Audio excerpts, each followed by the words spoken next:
When I was a seminarian at the North American College, one of my first days was to meet Father John Riccardo, who was 3 years ahead.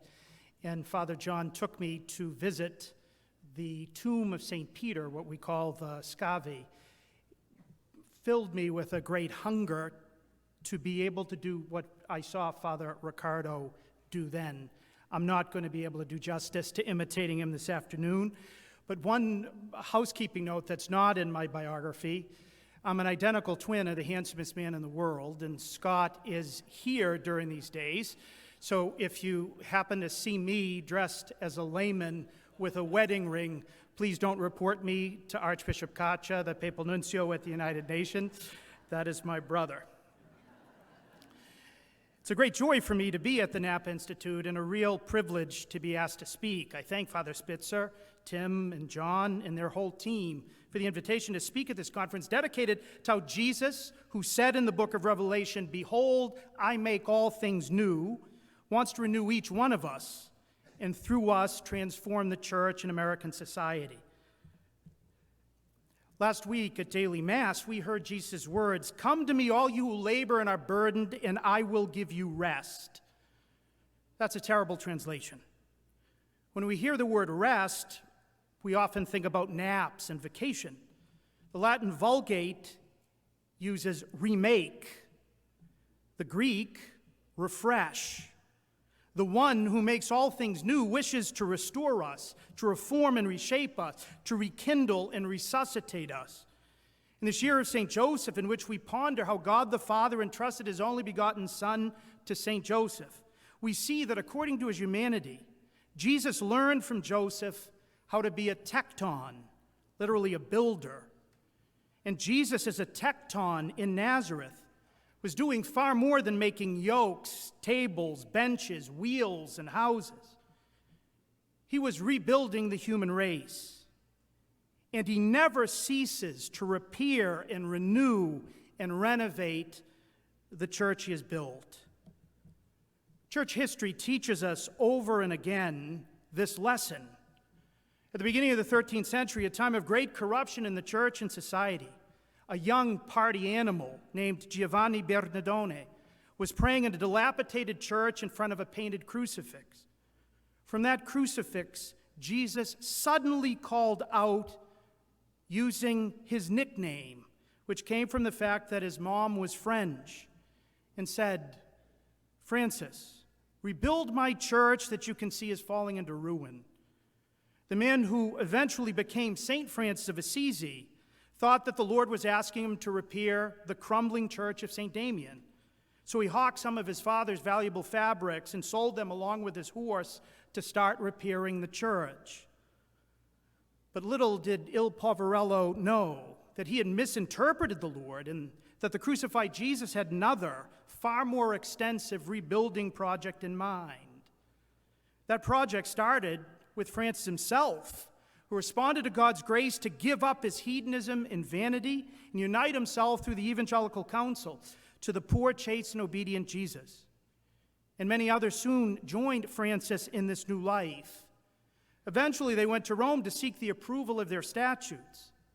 The night before he was going to have an audience with Pope Innocent III, the pontiff had a dream and saw a poor man in a primitive woolen habit with a rope for a belt holding up the Archbasilica of St. John in the Lateran, the Pope's cathedral, next to the papal residence at the time.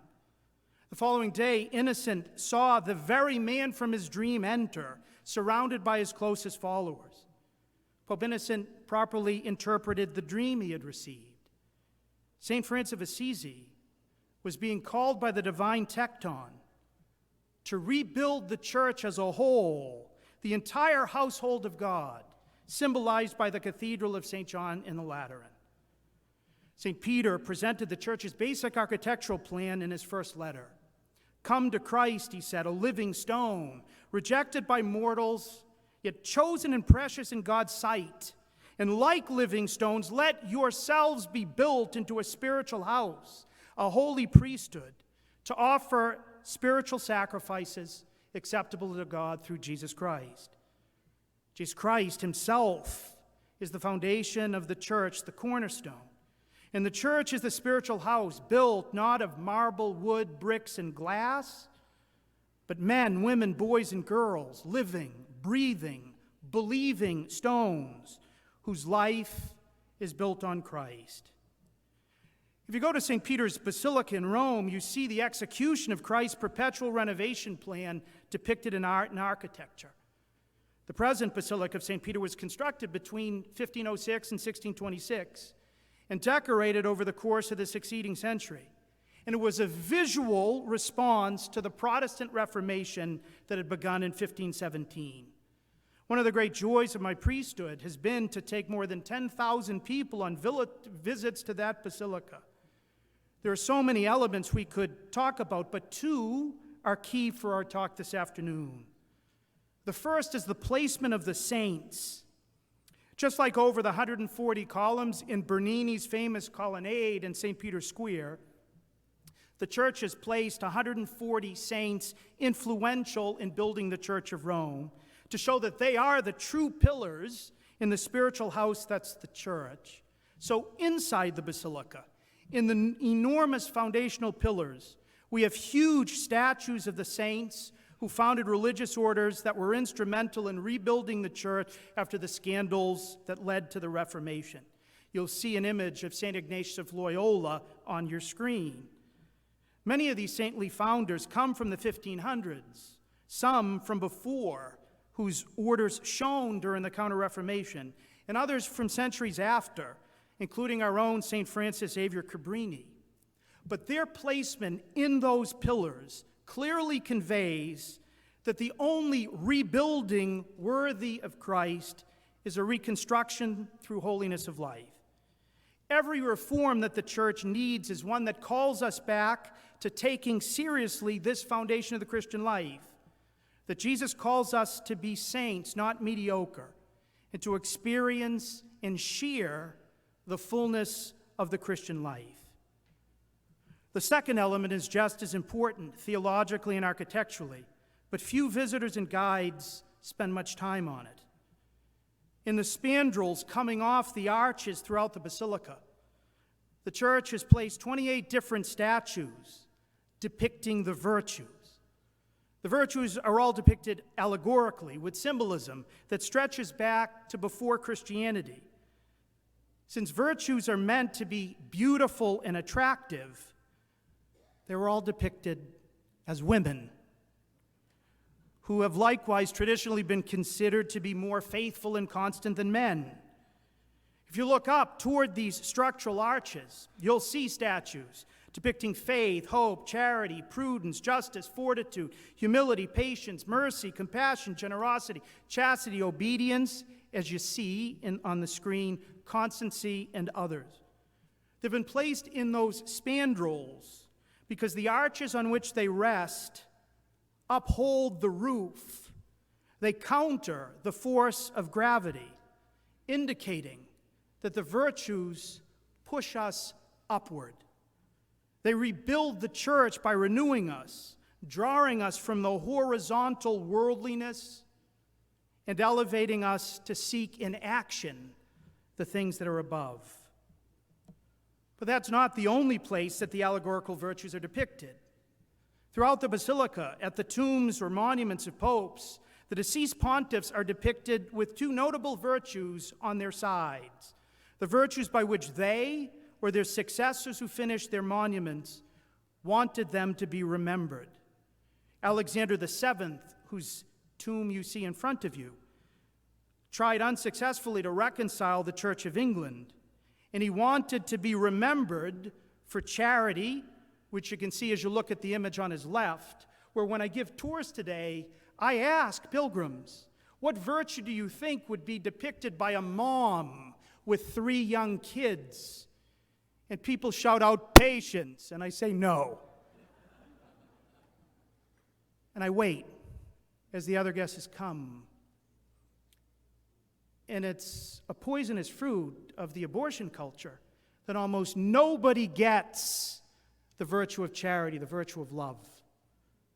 On the other side of the monument, you see this allegorical woman with a flaming sword laid down and her big toe stomping on an island to the east of Ireland, because Pope Alexander VII, Pope from 1655 to 1667, tried to reconcile the Church of England but failed. And so Bernini, and this was his last sculpture, tried with a sense of humor to show divine justice toward the Church of England. His tomb, as well as the others throughout the basilica, show us that as Christians, each of us is meant to be remembered for our virtues, the virtues that not only lift us up, but lift up the church and the world. I've entitled this talk, "Make Every Effort to Supplement Your Faith with Virtue," taken from St. Peter's words to the first Christians. Everything starts with faith, but it doesn't end there. Living faith, as St. Paul and St. James both remind us, is revealed working through love. But we could also say with St. Peter that faith is manifested through virtue. Faith changes us. It informs our actions. And like we witnessed in the story of St. Francis of Assisi, or can see in the beauty of St. Peter's, the renewal of virtuous faith in the living stones of the church is where Christ begins his reform. The renewal of the church, the regeneration of American society, begins in the renewal of each one of us. We often resist this reality. It's easier when we look at the enormous problems challenging the church and society to pass the responsibility for fixing it to others, to point accusatory fingers at those we blame, to stay on the sidelines or hide behind imaginary monastic walls. That's not Christ's way. It's not the church's way. Christ calls us to be salt, light, and leaven, and sends us out as hardworking laborers with sleeves uprolled as his rebuilding crew. Many of you remember the famous story told about G.K. Chesterton when the Times of London was soliciting essays on what's wrong with the world today. Chesterton is said to have responded with a one-sentence answer: "Dear sir, I am yours, G.K. Chesterton." He recognized that the renewal of British society and the remedying of its manifold weaknesses would begin with fixing himself. In the gospel, Jesus gives us similar advice. He tells us, "Why do you notice the splinter in your brother's eye but don't perceive the wooden beam in your own? How can you say to your brother, 'Let me remove that splinter from your eye,' while the wooden beam is in your own? Hypocrite, remove the wooden beam from your eye first. Then you'll see clearly to remove the splinter from your brother's." The best way we're going to see clearly to help the church and our country reform is through a purified vision, through personal conversion, so that we're able to help others in charity and virtue rather than out of pride. Jesus the Builder was constantly reminding us of the difference each one of us can make living the Christian life. When people worried about mountain ranges of obstacles, Jesus said, if you have faith the size of a mustard seed, you can move mountains.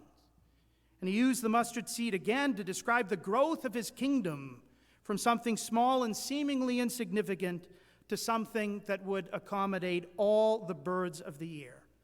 Our faith, even if we think it's small and insignificant, can make an enormous difference. Our virtue, even if it is still very much under construction, can buttress others. In the communion of saints, we know that every action strengthens the whole. Jesus has us focus on what we can do even with a little faith, conscious of what a teenage girl in Nazareth, his mother, was able to accomplish with a fiat, one that allowed God's will to be done through her. So the Christian response to problems is not to cry out, when is somebody going to do something about this? Or even, how long, O Lord? It's to say with Isaiah, here I am, Lord, send me. But in order to be an effective part of the solution, we need to respond to the problems with virtue. You name the problem facing society. At its root, there's almost always a lack of virtue.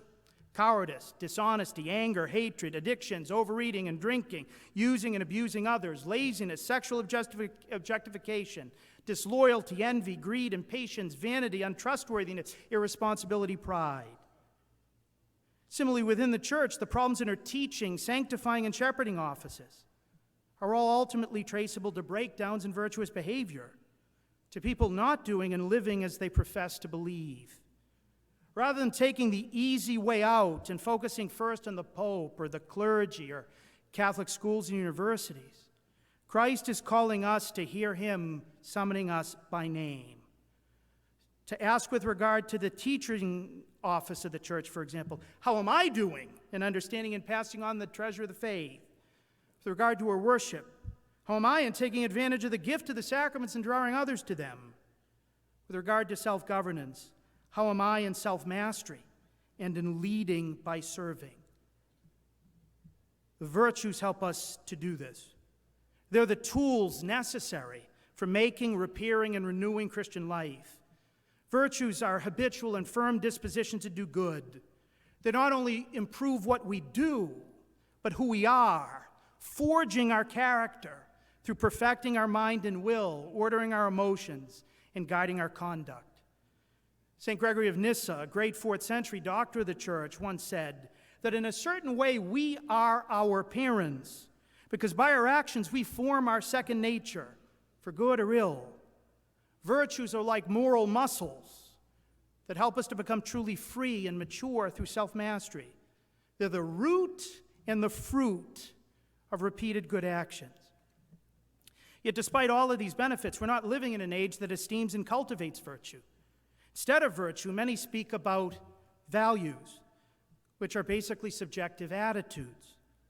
It's sad to see that even sometimes Catholic institutions emphasize Catholic values, which are basically a runaround from talking about Catholic teaching, especially Catholic moral teaching. Rather than forming virtue, some educators and cultural protagonists try to clarify the values people should have, what opinions about right and wrong they ought to own and share. Even when the word virtue is mentioned, like in the expression virtue signaling today, it's more accurate to say value signaling, since it normally means trying to advertise how woke one is about a particular cultural situation. Where did this change from virtue to value come from? Alasdair MacIntyre, whose work After Virtue marks its 40th anniversary this year, said, "It happened because of Enlightenment philosophy's excessive turn toward subjectivity, to the shift from reason to emotion. Moral philosophy therefore became irrational, concerned about feelings or opinions rather than about the rationally discernible end of human happiness and the choice in habits, the virtues necessary to attain that happiness. As a result, public morality became about reaching consensus regarding rules of interaction based on an emotivism geared toward not hurting anyone else's feelings." Father Servet Pincers, the great post-Vatican II Dominican moral theologian, argued that the shift from virtues to values goes back even further, to a distortion of the notion of freedom, tracing itself to William of Ockham and to Ockham's exaltation of the will over reason. Freedom for Ockham became the capacity to choose between different alternatives rather than the ability to choose the true and good. This freedom of indifference, Pinker said, led to moralities of obligation, in contrast to freedom for excellence, which fosters moralities of happiness and the virtues that lead to it. This corrupted notion of freedom grounded everything on a person's intention and justified any seemingly well-intentioned license. Not only did that lead to moral relativism based on subjectivity, but it also induced a focus on the values that inform intentions. Without objective truth about human behavior, all that's left is values, consensus, and the rules that seek to form and prevent others' freedom, not to violate others' rights. Today, this emotivist approach to values has reduced moral behavior essentially to being nice, understood as making others feel comfortable, because all goods have been basically reduced to pleasure, comfort, and contentment. So in short, this shift from virtues to values has a long history, but it has been accelerated in recent decades as part of the attempt to supplant traditionally Christian morality as the lingua franca of ethical decision-making in order to try to justify things that are unjustifiable, such as the intentional abuse of freedom to take the life of a younger, smaller, totally vulnerable human being in the womb, or to treat as sacred and good what has always been considered sinful and selfish. Most notably, the multiple forms of sex without commitment, impersonating love that have been spurred by the sexual revolution. To protect those who made such choices from feeling shame about them, interiorly through conscience or exteriorly through shame and others' guilt, the categories of morality needed to be shifted away not just from Jewish and Christian sources, but those of most other religions, and even philosophical schools stretching back to Aristotle. A values-based ethic allowed people to make such choices and still feel that they're a good person. Personal renewal, the renewal of the church and the renewal of American society, involves a rebirth of virtue. To speak about virtue is to enter into the heart of Christian morality. The Catechism of the Catholic Church says, the theological virtues are the foundation of Christian moral activity. They animate it and give it special character. It adds, the goal of a virtuous life is to become like God. Sometimes when we think about Christian morality, we think first about the commandments. But as St. John Paul II said, the love and the life of the gospel can't be thought of first and foremost as a kind of precept.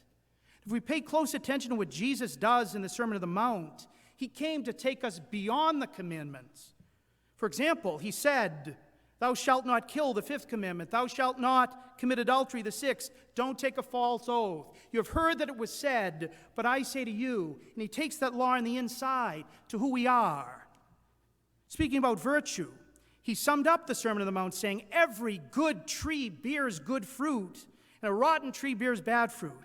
A good tree can't bear bad fruit, nor can a rotten tree bear good fruit. And by their fruits you will know them. He was focused not so much on the deeds or the fruit, as much as he was on forming trees that naturally bore good fruit.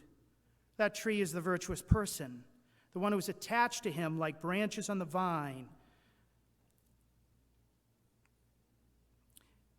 the one who has habits that have led to a character that does the good and avoids evil more easily, more routinely, and more fully.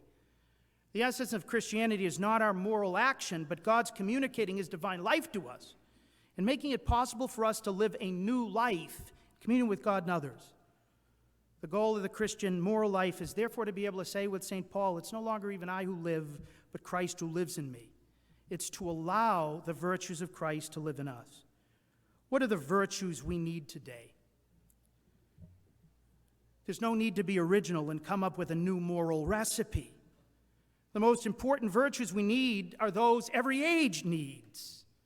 We can begin with those that are called the theological and cardinal virtues. How much we need faith to trust in God and all that God has revealed.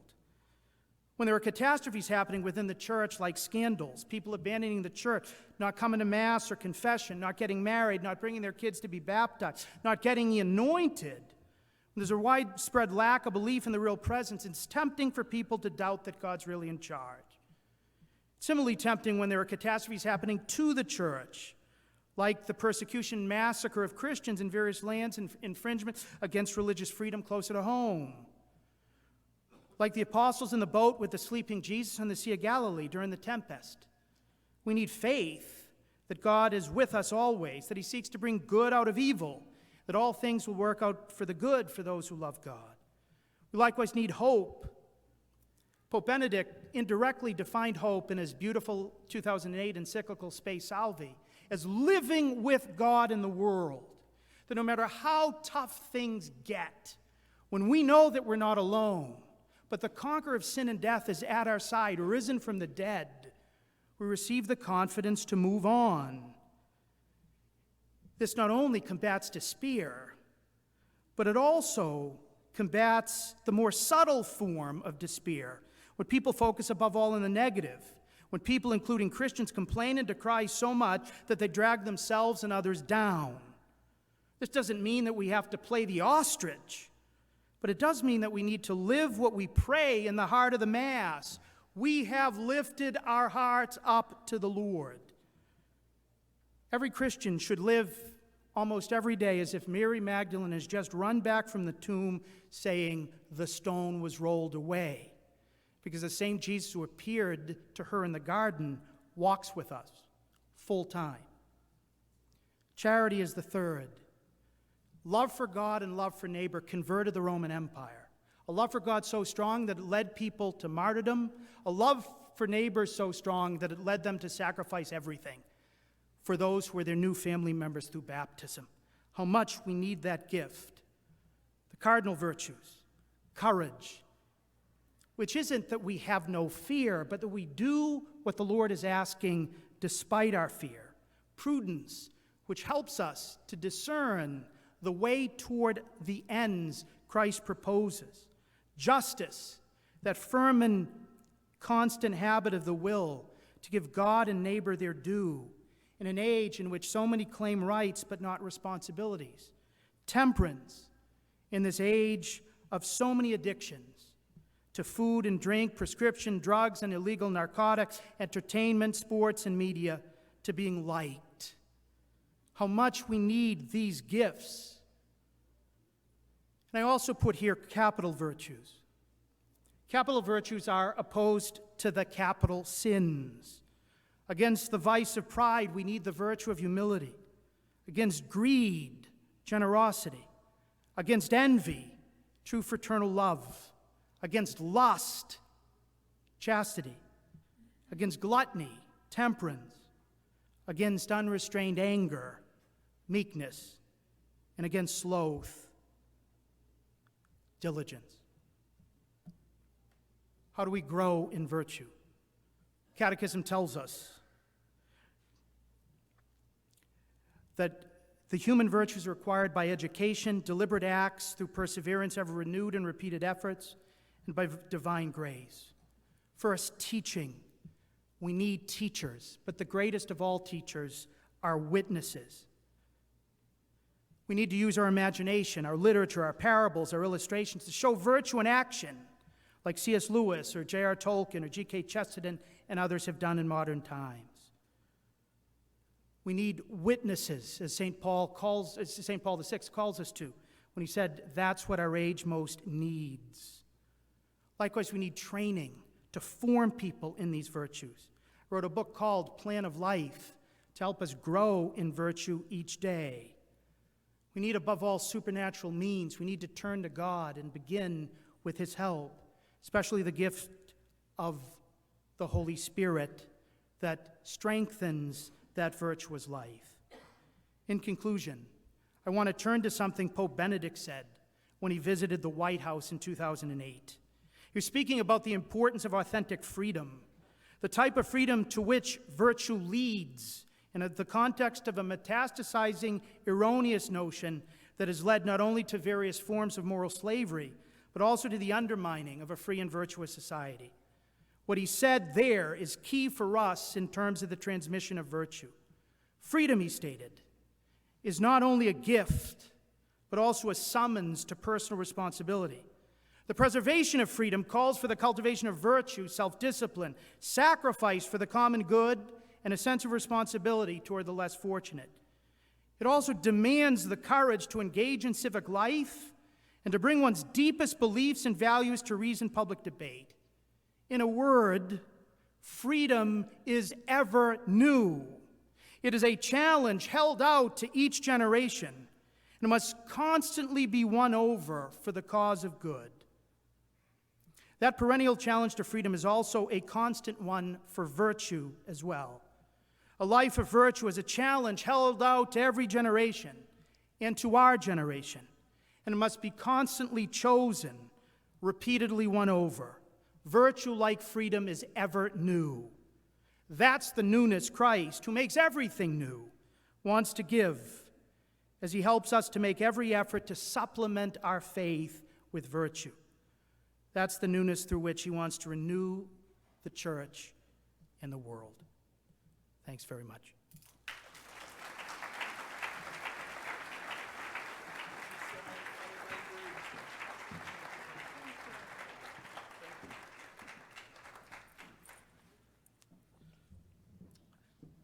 Thank you so much, Father Landry. That was a terrific exhortation to move virtue into our lives of faith. For without virtue, faith cannot be brought to its completion in moral conversion so that we might act and be like God. That thought itself, of course, is what we're called to have the love of God in our hearts, be perfected in love. And this, of course, will not only enable us to move toward the heavenly kingdom, but enable so many people around us by our example, by our call, by our holiness, to actually follow us. We will be able to lead so many other people into that happiness. That idea, that ostentatious idea, though, of being like God, in the sense of trying to imitate him in virtue, St. Ignatius of Loyola personalized for us. And I'll just kind of give you a form of his examen prayer, which I use all the time. But it really helps. Lord, help me to be virtuous as you are virtuous. Help me to be humble with you who are preeminently humble. Help me to be charitable with you who are preeminently charitable. Help me to be patient and chaste with you who are preeminently patient and chaste. To put ourselves literally in the presence of God and to follow him and to allow his grace to seep through our beings. And then we'll be able to lead others and even our culture out of this crazy woke into the light of Christ. Thank you so very much, Father Roger Landry, for that wonderful exhortation.